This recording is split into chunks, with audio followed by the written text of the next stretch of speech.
Television programmes, live Bible studies, गैर मसीहों के मुश्किल तरीन सवालात के जवाब, कई हॉट इश्यूज पर मबनी मुख्तलिफ जबानों में ईमान अफरोज यूट्यूब चैनल, नौजवानों के मसाइल, ऑनलाइन कोर्सेज, मेरी कई कुतुब और कई कुतुब के तराजम, बाइबल मुकद्दस की कई कुतुब की तफसीर और इस बेशकीमत खजाना तक रसाई के लिए राबता कीजिए www.newlifeinstitute.org। बादशाहों के बादशाह और खुदाबंदों के खुदाबंद मसीह यस्सु के पाक, बुजुर्ग और मुकद्दस तरीन नाम में मेरे अजीज भाइयों, बहनों और हम खिदमत साथियों, ख्वाह आप हमारे साथ जूम आईडी पर मौजूद खुदा के कलाम को सुन रहे हैं या आप टिक टॉक पर खुदावंद के कलाम को सुन रहे या फेसबुक पर इस बाइबल स्टडी में शरीक हैं या यूट्यूब पर और व्हाट्सएप ग्रुप्स में, आप सब की खिदमत में मैं सलाम पेश करता हूं और शुक्र अदा करता हूं खुदावंद अपने खुदा का, जिसने आज फिर से यह मुमकिन किया कि मैं आपके साथ मिलकर ऑनलाइन इस रफाकत के वसीला से, परस्तिश के वसीला से, दुआओं के वसीला से बरकत पाने वाला हो सकूं और फिर उसके बाद खुदावंद के इस पाक और जिंदगी बख्श कलाम के वसीला से जो हमारी रूह की ग़िज़ा है। आज के दिन हम कुतुबे अंबियाए अकबर में से एक किताब यानी दानियल नबी की किताब का मुतालिया कर रहे होते हैं और इस मुतालियाती सिलसिला में हम 11 बाब की 16 आयात तक बातचीत कर चुके हैं।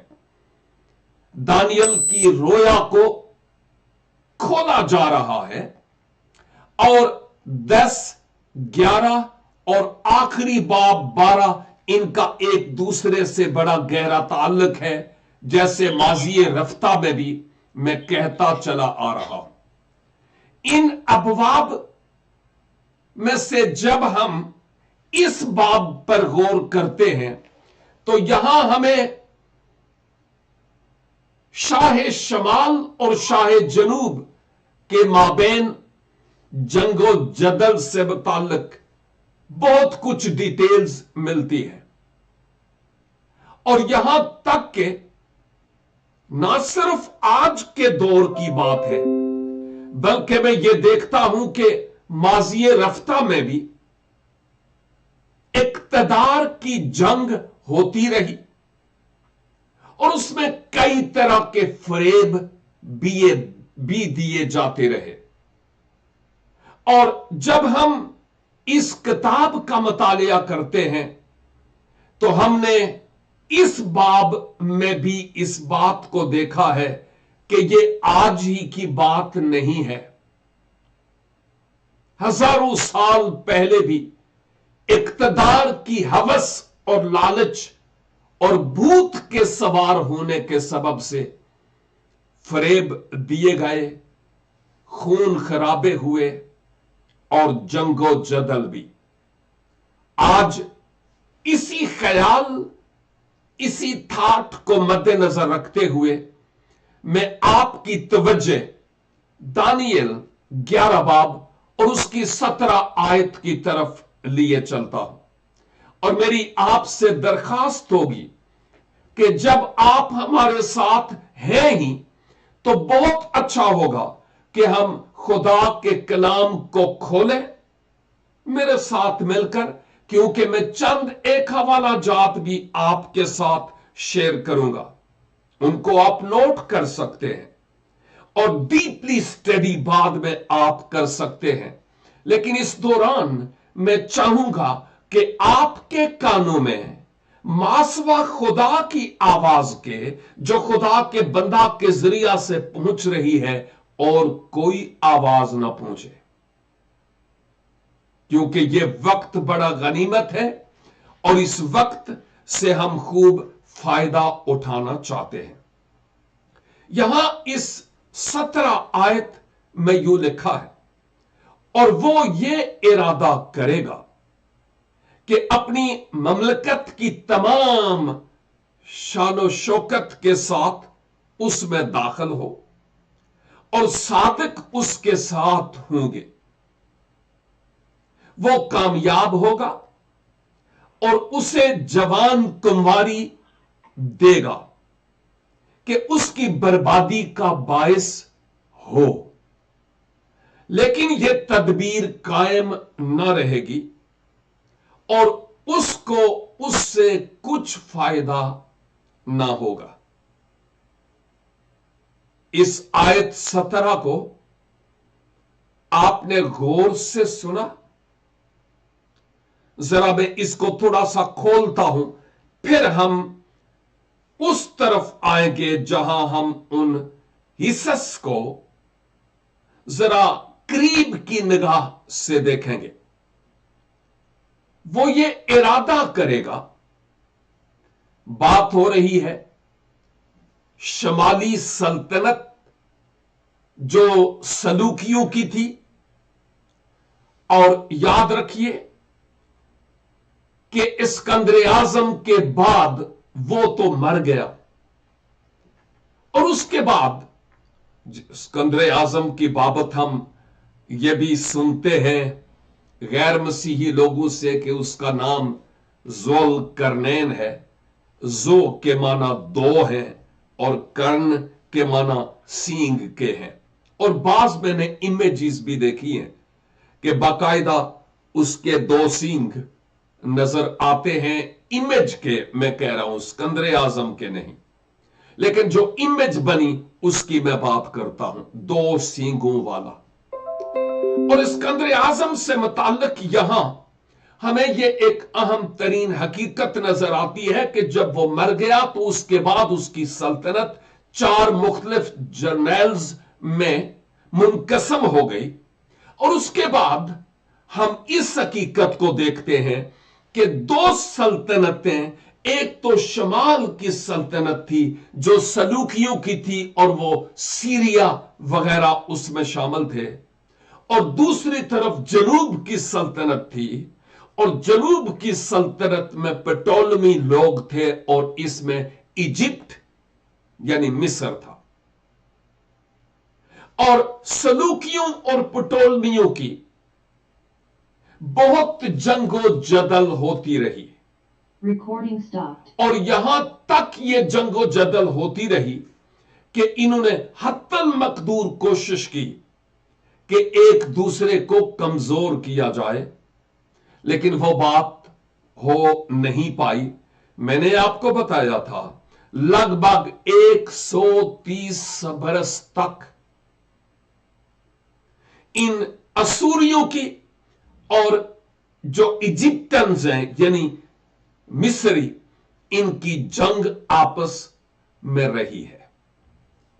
اب اس سے پہلے کی آیات میں ہم اس بات کو دیکھ چکے ہیں کہ اب جو شمال کی سلطنت تھی اس نے جنوب پر غلبہ پایا، اور اس نے صرف یہاں ہی نہیں بلکہ اسرائیل کی جو سلطنت ہے جو شمالی اور جنوبی، اس وقت وہ فلسطین تھا، اس پر بھی وہ قابض ہوئے ہیں۔ اب یہاں جو لکھا ہے، اور وہ یہ ارادہ کرے گا کہ اپنی مملکت کی تمام شان و شوکت کے ساتھ اس میں داخل ہو، یہ شمال کی سلطنت پھر سے جنوب پر حملہ کرنے کے لیے تیار ہوتی ہے۔ بائی دا وے، یہ جنگ و جدل والا جو واقعات ہیں مجھے کوئی اتنے پسند نہیں ہیں، کوئی بھی جنگ و جدل پسند نہیں کرتا، لیکن ماضی کی یہ تاریخ ہے، خدا نے چاہا کہ اس کے کلام میں یہ لکھا جائے تاکہ اس سے بھی میرے لیے اور آپ کے لیے سبق نکلے جو آج کی اس بائبل سٹڈی کے اختتام پر और इवन बीच में भी उस हासिल शुदा सबक की हम बात करेंगे। तो अब जो शमाली सल्तनत है उसने ये इरादा किया क्या कि अपनी ममलकत की तमाम शौकत यानी शान शौकत, अजमत और बड़ाई उसके साथ उसमें दाखिल हो, यानी इजिप्ट मिस्र में जो जनूब की सल्तनत है, और सादिक उसके साथ होंगे। यह सादिक कौन है? यह इस्राएलियों की तरफ इशारा है। और गुजरे हफ्ते हमने बात की थी कि जब ये जो शुमाली सल्तनत थी उसने जनूब पर हमला किया और वो बड़े ताकतवर बन गए, तो फिर इस्राएली भी उनके साथ मिल गए, ये जानकर कि हमारी सरजमीन का और हमारा तहफ्फुज होगा। यहां पर सादिक उनके लिए लफ्ज इस्तेमाल हुआ है, यानी बनी इसराइल के लिए, और सादिक उसके साथ होंगे, वो कामयाब होगा शाह शमाल, और वो उसे जवान कुंवारी देगा। अब यह बात हो रही है शाह जनूब की कि वो क्या करेगा, और ये लिटरली जवान कुंवारी की बात हो रही है, उस पर हम बात करेंगे कि उसकी बर्बादी का बायस ना हो, यानी शाह जनूब की बर्बादी का बायस ना हो, लेकिन यह तदबीर कायम ना रहेगी और उसको उससे कुछ फायदा ना होगा, यानी जनूब को कुछ फायदा नहीं होगा, और शाह जनूब ने जो तरकीब सूझी है उसमें वो कामयाब भी नहीं होगा। अब हम इस आयत के हिस्स की तरफ आते हैं। जो शाह जनूब है वो अपनी बेटी को शाह शमाल को देगा, मुख्तसर ये, और वो बेफायदा होगा। दूसरी बात, असल में इन दोनों ममलकतों और सल्तनतों में इक्तदार की हवस और फरेब और धोखे की जंग है। और यह बात भी याद रखने की है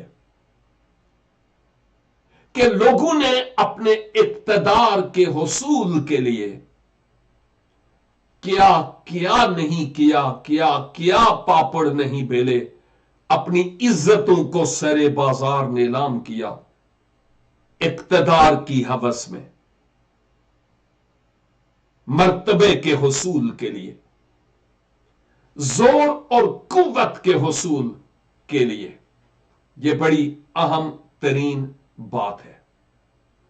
लेकिन हमें आगे नजर आता है कि जो शमाल का बादशाह है, यानी सलूकी लोगों की बात हो रही है, जिसने अर्ज़ मुकद्दस यानी बनी इसराइल पर भी अपना कब्जा जमाया हुआ था, अब जनूब के बादशाह के खात्मे करने की और जनूब की सल्तनत के खात्मा करने की वो हत्तल मकदूर कोशिश करेगा।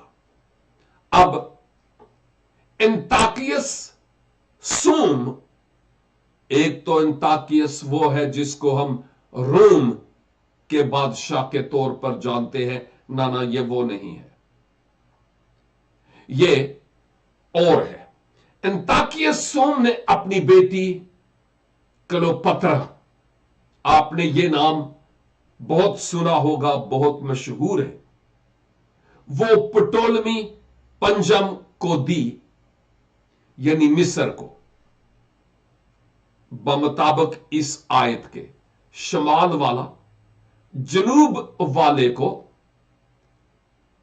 इंताकियस सूम अपनी बेटी क्लोपत्रा को पटोलमी पंजम को देता है, जो मिस्र का राजा था और राज करने वाला था। लेकिन क्लोपत्रा जो मिस्री उसका शोहर था जनूबी सल्तनत का, उसके साथ वो खुश नहीं थी, नाखुश हुई है। यह बड़ी कदीम तारीख है और कदीम तारीख की यह इंतहाई मारूफ क्लियोपत्रा नहीं है। क्लियोपत्रा भी एक ऐसा नाम है जैसे फिरौन और हेरोदीस पुश्त दर पुश्त नाम चलते थे, वैसे ही ये नाम भी। हमने जिस क्लियोपत्रा का नाम सुना है बहुत मारूफ, असल में वो इस क्लियोपत्रा जो पटोलमी पंजम को दी गई है, ये तकरीबन 100 साल उस मारूफ और मशहूर क्लियोपत्रा से पहले थी। गोया मारूफ और मशहूर क्लियोपत्रा के जो असलाफ यानी बुजुर्ग थे, अबाओ अजदाद, ये क्लियोपत्रा उनमें से एक थी। और जो इंतहाई मारूफ क्लियोपत्रा है वो इसी की आगे पुश्त में से तकरीबन 100 साल बाद की प्रोडक्शन है, वो 100 साल बाद में आई है। यहां पर चंद एक ऐसी बातें हैं जिन पर मैं गौर करना चाहता हूं। भाई बात यह है कि एक बादशाह अपने इक्तदार के हुसूल के लिए अपनी बेटी को दूसरे बादशाह को देता है कि यूं वो समझेगा कि हम अब आपस में एक हैं और फिर जंग नहीं होगी, और यूं मैं फरेब देकर उस पर चढ़ाई करूंगा।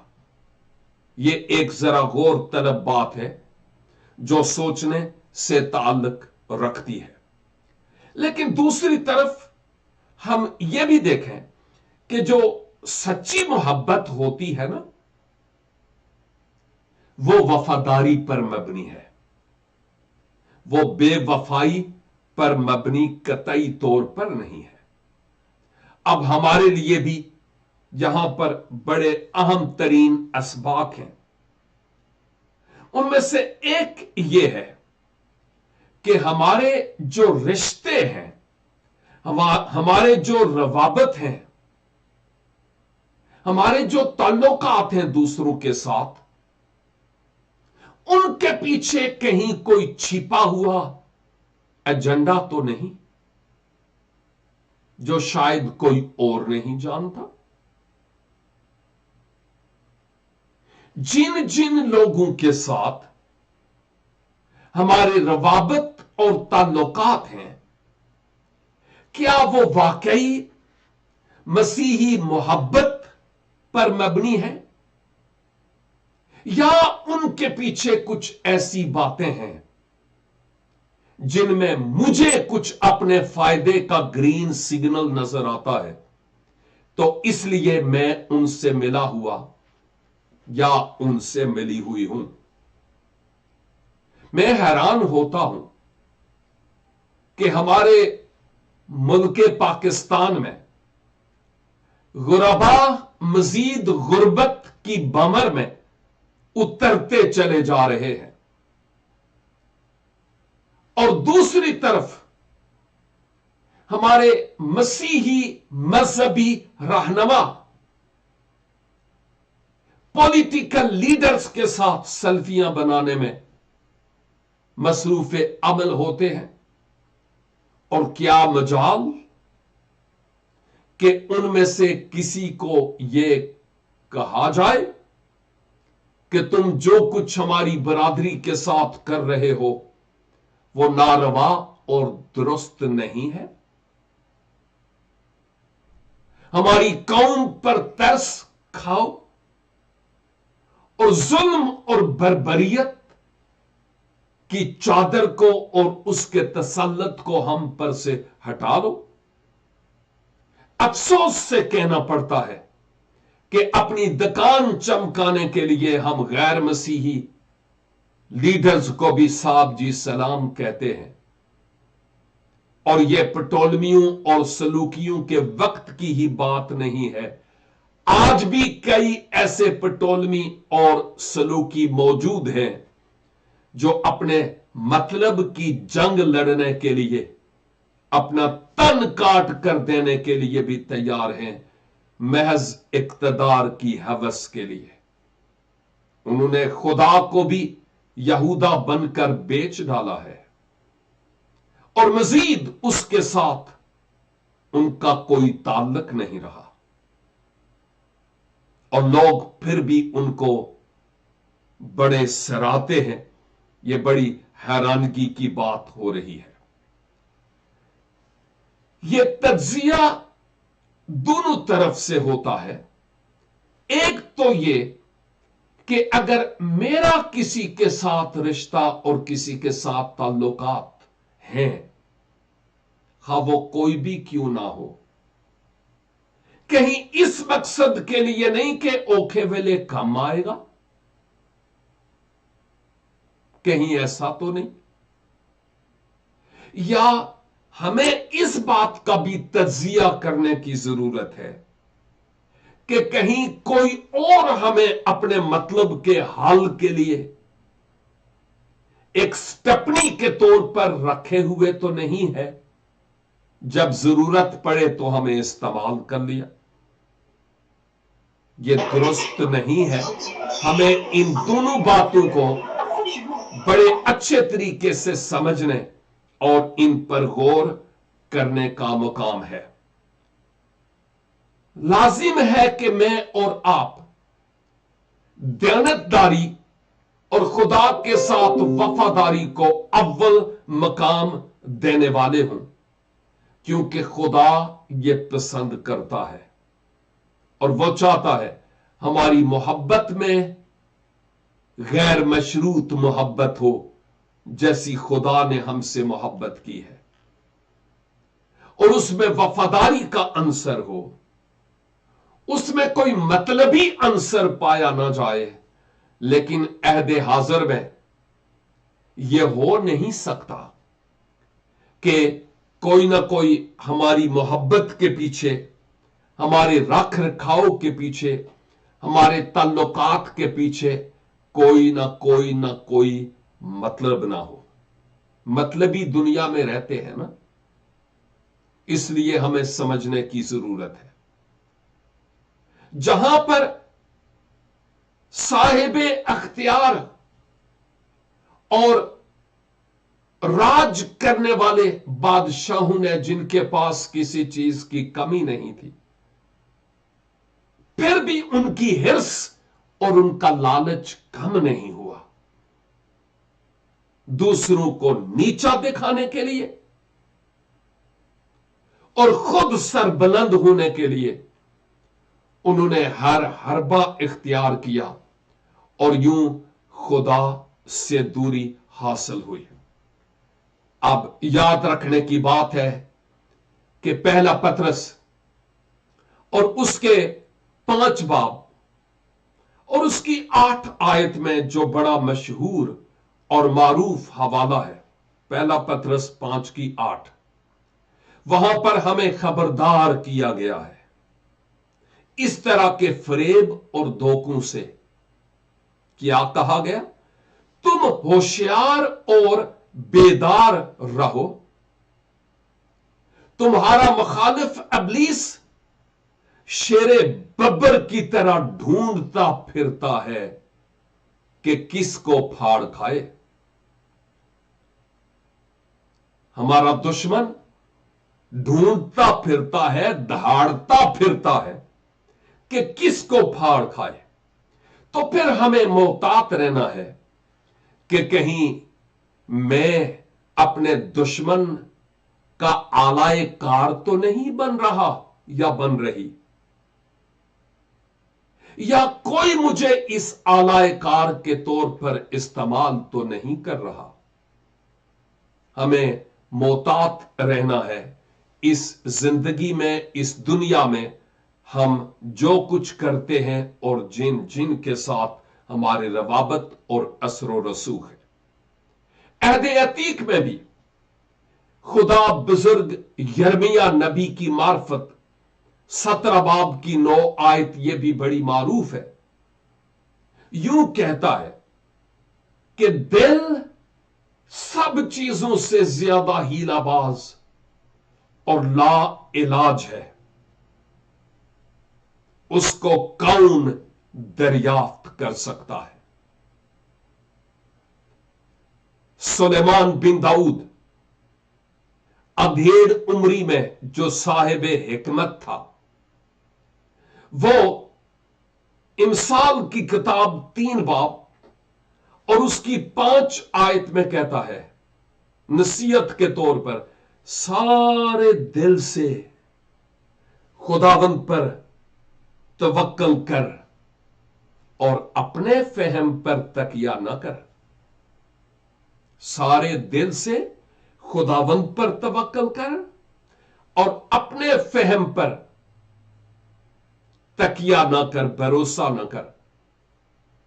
और फिर यर्मिया ही 29 बाब और उसकी 11 आयत में खुदावंद खुदा यर्मिया की मार्फत फरमाते हैं, क्योंकि मैं तुम्हारे हक में अपने ख्यालात को जानता हूं। खुदावंद फरमाता है, यानी सलामती के ख्यालात, बुराई के नहीं, ताकि मैं तुमको नेक अंजाम की उम्मीद बख्शूं। कितनी खूबसूरत बातें हैं जो आज हम इस बाइबल स्टडी में खुदावंद के कलाम से सीखते हैं। यह सिर्फ एक आयत मैंने आपके सामने रखी थी, 17 आयत, क्योंकि अगर इस एक आयत से ही हम सीख जाएं तो मैं सोचता हूं हमारे लिए बहुत बड़ा सबक है। और वो यही है कि हम फरेब ना खाएं, क्योंकि खुदा ठट्ठू में नहीं उड़ाया जाता। इस बात को याद रखें कि हम मुख्तलिफ शोबों में ऐसे लोगों को निगाह में ना रखें कि सोचें कि कब इसको मैं इस्तेमाल करूंगा अपना उल्लू सीधा करने के लिए। और फिर मैं समझता हूं कि अक्सर लोग कहते हैं कि जी ये इसलिए है कि कहीं ना कहीं ये लोग काम आ जाते हैं। भाई, मैं सोचता हूं कि अगर खुदा के साथ गहरा रिश्ता और ताल्लुक हो और आपके काम के बनने में खुदा की मर्जी हो, तो जहां आपको मालूम ही नहीं, खुदा वहां से किसी न किसी को खड़ा करेगा। आप करीत के नाला के पास अकेले भूखे प्यासे क्यों ना हूं, खुदा कव्वों को भी मुहैया कर सकता है कि हमें रोटी दे। मलऊन है वो शख्स जो बशर को अपना बाजू जानता है और जिसका तवक्कल खुदावंद पर नहीं। और फिर लिखा है, वो जिसका तवक्कल खुदावंद पर है वो मुबारक है। अपनी जिंदगी पर आज हम सोचें और एक नए अहद और एक नए कसद और एक नए इरादे के तहत हम इस बाइबल स्टडी के बाद जाने वाले हूं कि खुदावंद अपने इस कलाम के वसीला से हमारी जिंदगी में गहरा काम करे और हम अपने खुदावंद के इरफान में बढ़ते और तरक्की पाते चले जाएं। आए हम इस कलाम के लिए शुक्रगुजारी करें। ऐ जलाल के बादशाह, दिल की अथाह गहराइयों से ममनून हूं कि आज आपने अपने इस कलाम के वसीला से हमसे बात की है। और खुदावन मिन्नत करता हूं कि इस बाइबल स्टडी के जरिया से हमें फजल बख्शिए कि हमारी आस और उम्मीद आप पर हो, दूसरों से हम गैर मशरूत मोहब्बत करने वाले हों जैसे आपने हमसे रखी, और सांप की तरह होशियार और कबूतर की तरह भोले भी हों कि कहीं कोई हमें आनाए कार बनाकर अपने मकसद के हाल के लिए इस्तेमाल न करे। और खुदावन हमें भी फजल बख्श दीजिए कि हम भी इन सलूकियों और पटोलमियों की तरह फिजिकली जंग, जबान की जंग, सोचों की नेगेटिव सोचों की जंग ना लड़ते फिरें, बल्कि मोहब्बत में कायम रहें, वो मोहब्बत जो आपने हमसे की, और हम आपके कलाम के मुताबिक अपना जीवन बसर करने वाले हों और आपके साथ बाहर सूरत वफादार हों। खुदावंद हमें आप पर तवक्कल करने का फजल अनायत फरमाइए। जितने भी मेरे अजीज ऑनलाइन इस कलाम को सुन रहे हैं, मसीह खुदावंद के नाम से एक एक के लिए और उनके घरानों के लिए आपकी बरकत और सलामती का तालिब होता हूं। अपने लोगों की जिंदगी में गहरा और अमीक काम कीजिए और अपने नाम को उनके वसीला से जलाल और इज्जत बख्शिए। इस खाकसार खादम की इस वक्त की शुक्रगुजारी को और दुआ को सुनिए और कबूल कीजिए, मसीह हमारे खुदावंद के वसीले से, आमीन। खुदावंद खुदा आप सबों को ढेरों बरकत अनायत फरमाए। हम फिर मिलेंगे और बाइबल स्टडी को कंटिन्यू करेंगे। तब तक के लिए दुआ है कि आप खुदावंद की हिफाजत और खुदावंद की पनाह में रहें। Have a great time. www.newlifeinstitute.org